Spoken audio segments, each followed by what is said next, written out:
കഴുത്തിൻ്റെയോ നടുവിൻ്റെയോ വേദന നമുക്ക് രണ്ട് കാരണങ്ങൾ കൊണ്ടുണ്ടാവാറുണ്ട്. ഒന്ന് മസിൽ സ്ട്രെയിന്, രണ്ടാമത് ഡിസ്ക് ബൾജ്. ഇത് മസിൽ സ്ട്രെയിൻ ആണെന്നുണ്ടെന്നുണ്ടെങ്കിൽ അത് ഏതെങ്കിലുമൊക്കെ ഒരു ഭാഗത്തൊരു വേദന ഉണ്ടാക്കുകയോ അല്ലെന്നുണ്ടെങ്കിൽ ഏതെങ്കിലും മൂവ്മെൻറ്റ്സ് ചെയ്യാനായിട്ടൊരു ബുദ്ധിമുട്ടുണ്ടാക്കുകയൊക്കെയാണ് ചെയ്യാറ്.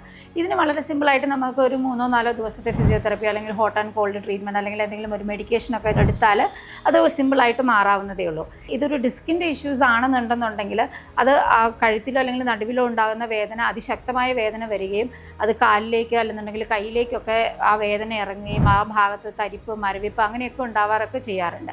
ഈ ഡിസ്കിൻ്റെ ഇഷ്യൂസിന് വേണ്ടിയിട്ട് നമുക്ക് അഡ്വാൻസ്ഡ് ആയിട്ടുള്ള സ്പൈനൽ ഡീകംപ്രഷൻ തെറപ്പി തന്നെ ചെയ്യേണ്ടതായിട്ടുണ്ട്.